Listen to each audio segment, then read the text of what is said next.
53 days, ayan. Ang lakas ng ulan mga kabukid, di na naman tayo pwede magpakain. Hali kahapon, twice naman tayo nakapagpakain. Hopefully mamaya, baka sakaling gumanda na naman panahon, saka lang ulit tayo makapagpakain.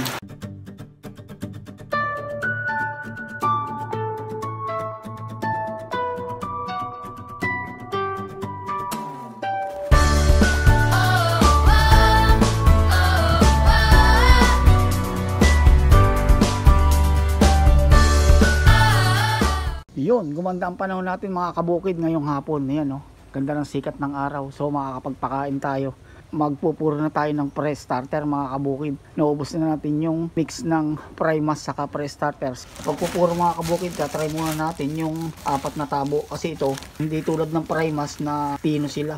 Ito, pellet na to, malilit na pellet to. Hindi nila kayang ubusin kung dati 5 hanggang 6 na tabo tayo na Primas. Tapos hanggang sa mag-mix sila, ngayon is try natin 4 na tabo lang. Bakit hindi na maubos? Dalawa. Kumbaga to, mabigat sa tiyan to. Kasi nga pellet na. 3. Baka nga hindi pa nila maubos to mga kabukid. 4. Tatansyahin natin, titignan natin kung kaya nilang ubusin. Tara, pakain tayo. Ito na sila. Malamang gutom na to. Bagay, hindi na tayo mahirapang pakainin sila ng pre-starter kasi nagmix na tayo mga kabukid. Nakalapit na sila agad. Kaya.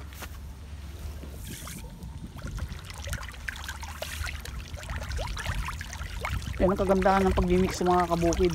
Hindi agad-agad na naninibago sila. Diba, Primas, tas nag-skip ka agad ng pre-starter. Medyo maninibago pa sila, hindi katulad nung nagmi-mix muna tayo. Sisiw na lang sa kanila.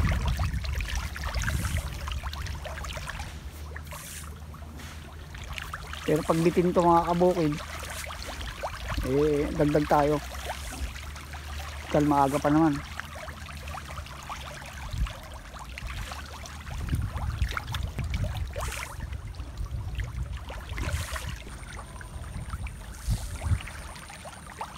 Sila, sumasalubong. Kapag ganitong maya ang ulan mga kabukid, hindi nasusunod yung feeding guide natin na 3 times a day o 4 times a day. Hindi rin masusunod yung culture period natin na 4 na buwan o harvest time. Maaring umabante tayo ng 4 at kalahati hanggang 5 buwan mga kabukid pagka ganito. Lagi nag-uulan sa banda.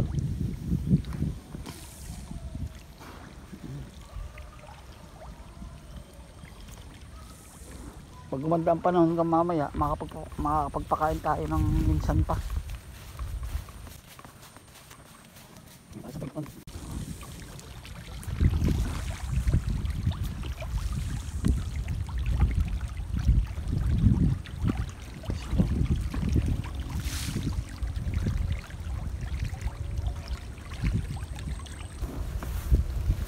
Ayun.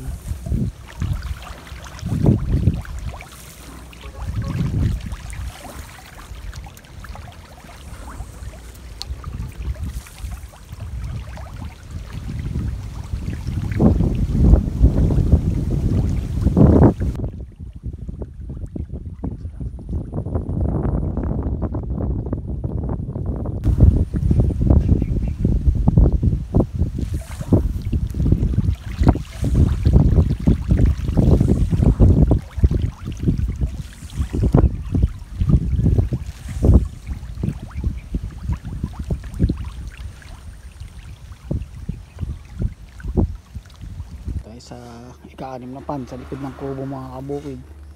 Ito na rin oh.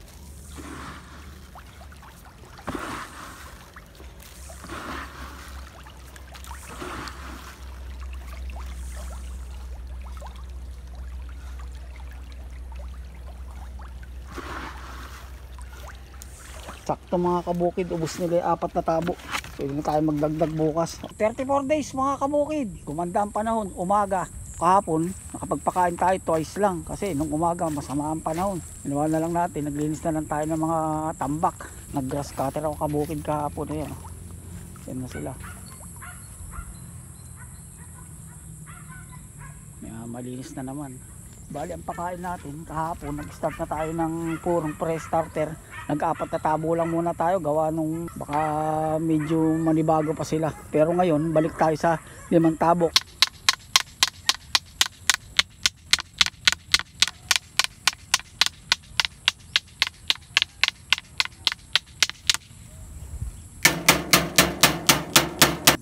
Dito sa pond number 4 tsaka pond number 3.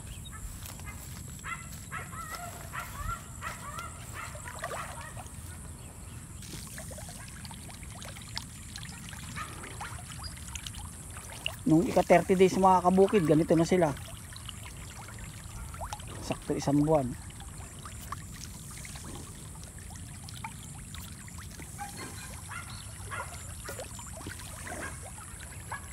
Pagkabitin sila sa 5 tabo, dagdag ulit tayo.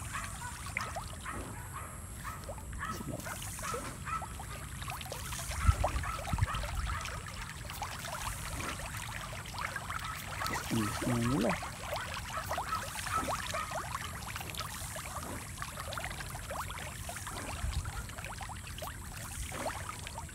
Sana pati sila lumalapit oh.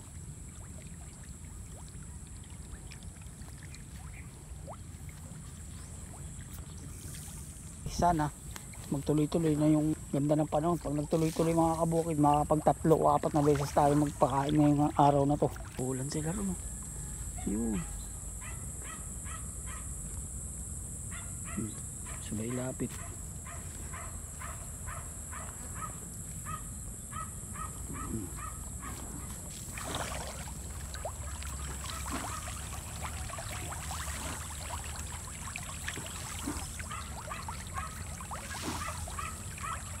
So yun mga kabukid, mamaya pakain ulit tayo.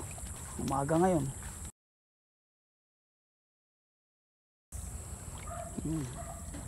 Ito, may tirang konti sa 5 tabo mga kabukid oh. Siguro mga 1/4 na tabo lang ito.